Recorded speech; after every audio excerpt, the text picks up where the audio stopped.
ఈ వీడియో చూసిన వారు చాలా అదృష్టవంతులండి. ఎందుకు అంటే గనక ఈ వీడియోలో స్వామివారు ఆదిశేషుడు వాహనం మీద మనకి దర్శనం ఇస్తూ ఉన్నారు. అలాగే ఈరోజు ప్రత్యేకత ఏమిటో కూడా ఈ వీడియోలో చెప్తాను. వీడియోని ఎవరు కూడా స్కిప్ చేయకండి. వీడియోని చివరి వరకు చూసి ఆ వెంకటేశ్వర స్వామి వారి యొక్క పరిపూర్ణ అనుగ్రహాన్ని మీరందరూ కూడా పొందాలి అన్నట్లుగా నేను ఈ వీడియో పెడుతున్నాను. ఈ వీడియోని చివరి వరకు చూసి స్వామివారి యొక్క ఆశీస్సులు మీరు పొందుతారని నేను మనస్ఫూర్తిగా కోరుకుంటూ, స్వామి కలియుగ ప్రత్యక్ష దైవం వెంకటేశ్వర స్వామివారు ఇక్కడ మనందరికీ కూడా అనుగ్రహిస్తూ ఉన్నారు. యొక్క పెద్ద శేషవాహనం మీద దర్శనమిస్తూ ఉన్నారు. అన్ని వాహనాల్లో మొట్టమొదటి వాహనంగా స్వామివారు ఎంచుకున్నది ఈ శేషవాహనం. ప్రతినిత్యము కూడా ఆ శేషుణ్ణి పాన్పుగా వేసుకుని స్వామివారిని ఎదురిస్తూ ఉంటారు. అలాంటి స్వామివారు ఈరోజు ప్రత్యేకంగా యొక్క పెద్ద శేష వాహనాన్ని అధిరోహించి అనుగ్రహాన్ని కలిగిస్తూ అలా ఈ యొక్క శాంతి నిలయంలో ఈ విధంగా విహరిస్తూ మనకి దర్శనాన్ని ఇస్తూ ఉన్నారు. శ్రియకాంతాయ కళ్యాణ నిధయే నిధయేస్తినాం శ్రీ వెంకట నివాసాయ శ్రీనివాసాయ మంగళం అన్నట్లుగా కర్పూర కాంతిలో మనకు దర్శనమిస్తూ ఉన్నారు. అలాగే నూతనంగా గొడుగులు తయారు చేశాం. ఆ యొక్క గొడుగులు కూడా స్వామివారికి సమర్పించడం అనేది జరిగింది ఇక్కడ. అలాగే ఈ వీడియో ప్రత్యేకంగా చేయడానికి ఇంకొక కారణం కూడా ఉన్నది.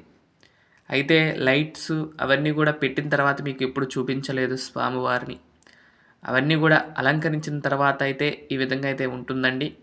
చక్కని ఆదిశేషుడి నీడలో అలాగే ఆ యొక్క గొడుగుల నీడలో స్వామి మనకు దర్శనాన్ని ఇస్తూ కనివిందు చేస్తూ ఉన్నారు. అలా ముందుకు కదిలి వేస్తూ ఆ యొక్క స్వామి మనకు దర్శనాన్ని కలిగిస్తూ ఉన్నారు. అవన్నీ కూడా అలంకరించుకొని అలాగే స్వామివారు ఈ విధంగా అలా అలా కదిలి వస్తూ మెల్లగా నెమ్మదిగా వస్తూ మనకి దర్శనాన్ని ఇస్తూ ఉన్నారు. ఈ గొడుగులు కూడా చాలా అద్భుతంగా సెట్ అయ్యాయండి. అవి కూడా అలంకరించి వాటి కింద స్వామివారు మనకి దర్శనాన్ని కలిగిస్తూ ఉన్నారు. ఆ యొక్క గొడుగులు నేను అంటే కొంచెం పెద్ద సైజు చేయాల్సిందేమో అని అనుకుంటున్నాను. అంటే ఈ శేషవాహనానికి మాత్రం చిన్నవి అయిపోయినాయండి. ఎందుకంటే శేషవాహనం పడగ పెద్దది కాబట్టి చిన్నదైంది. మామూలుగా అయితే సరిపోయాయి. కానీ ఇవి చిన్నవి అయిపోవటంతో మళ్ళీ ఒకటి తయారు చేయాలా అనేది ఆలోచిస్తున్నాను. ఈ శేషవాహనం వరకు మిగతా వాహనానికి ఎలా ఉంటాయో చూడాలి. ఈ వాహనానికైతే ఇలా ఉండబోతున్నాయి. అలాగే స్వామివారి యొక్క కోదండరామస్వామి వారి యొక్క బ్రహ్మోత్సవాలు జరగనున్నాయి. వాటికి ఏర్పాట్లు కూడా చేయటం జరుగుతూ ఉన్నది. వాటిల్లో భాగంగానే ఈ స్వామివారికి ట్రయల్ రన్ గాను అలాగే ఈ యొక్క ఉత్సవం చేసినట్లుగా ఉంటుంది అన్నట్లుగా చేశాను. అలాగే ఈరోజు విశేషం ఏంటంటే కనుక ఈరోజు స్వామివారిది శ్రవణ నక్షత్రం అండి. స్వామివారి యొక్క పుట్టిన నక్షత్రంగా అంటే ఆవిర్భవించిన నక్షత్రంగా చెప్తారు కాబట్టి ఆ యొక్క నక్షత్రాన్ని పురస్కరించుకుని శ్రవణాన్ని పురస్కరించుకుని స్వామివారు దర్శనిస్తున్నారు. అలాగే ఈ వీడియో అనేది శనివారం సాయంత్రం తీయడం జరిగింది. శనివారం రోజు ఏకాదశి శనివారం కలిసి రావటం, ఆ రోజున ఈ యొక్క సేవ అందుకోవటం, ఆ వీడియోని మీరు అందరూ కూడా ఈరోజు శ్రవణ నక్షత్రం రోజు దర్శించుకోవటం పూర్వజన్మ సుకృతం. రెండు యొక్క ఫలితాలు అంటే అటు ఏకాదశి ఫలితము అలాగే ఇటు శ్రవణ నక్షత్రం యొక్క ఫలితము రెండూ కూడా మీకు ఈ వీడియో చూస్తే మీకు లభిస్తాయి. అలాంటి స్వామివారు రెండు విధాలుగా మనకి దర్శనాన్ని ఇస్తూ మనకి ఇక్కడ దర్శనం ఇస్తూ ఉన్నారు. దర్శనం చేసుకోండి. స్వామివారు ఎలా ఉన్నారు ఏంటనేది కూడా తప్పకుండా కామెంట్ చేయండి. గొడుగులు ఎలా ఉన్నాయి ఏంటనేది కూడా తప్పకుండా కామెంట్ చేయవలసిందిగా కోరుకుంటున్నాను. నేను అనుకోవటం గొడుగులు అయితే చిన్న అయినాయి అనే అనుకుంటున్నాను. మరి మీరు కూడా చెప్పండి, చిన్న అయినాయి పెద్ద అయినాయి అనేది తప్పకుండా కామెంట్ చేస్తే నేను చూస్తాను. ఈ విధంగా స్వామివారికి ఉత్సవం అయితే జరిగింది. ఆ తర్వాత తులసి దళార్చన జరిగింది. ఆ తర్వాత స్వామివారికి సన్నజాజులతో పూజ అవన్నీ కూడా జరిగిన తర్వాత స్వామివారికి విశేషమైన నివేదన అవన్నీ కూడా సమర్పించి ఈ యొక్క కార్యక్రమాన్ని అంగరంగ వైభవంగా జరుపుకోవటం అనేది జరిగిందండి. మీ అందరికీ కూడా శ్రీ వెంకటేశ్వర స్వామివారి యొక్క ఆశీస్సులు ఎల్లవేళలా ఎల్లప్పుడూ ఉండాలని కోరుకుంటూ స్వామివారిని దగ్గరగా చూపిస్తున్నాను చూడండి. చూసి ఆ స్వామివారి యొక్క ఆశీస్సులు పొందండి.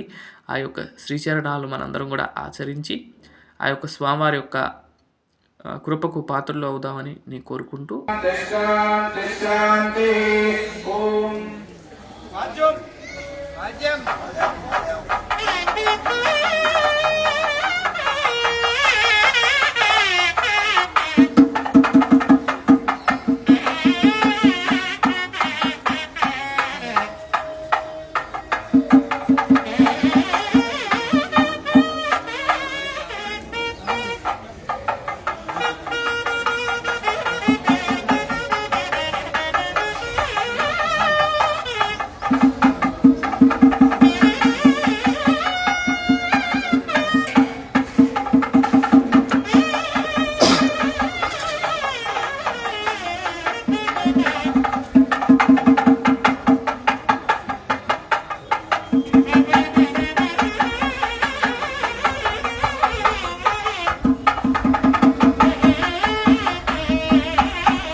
మరొక మంచి వీడియోతో రేపటి వీడియోలో కలుస్తాను.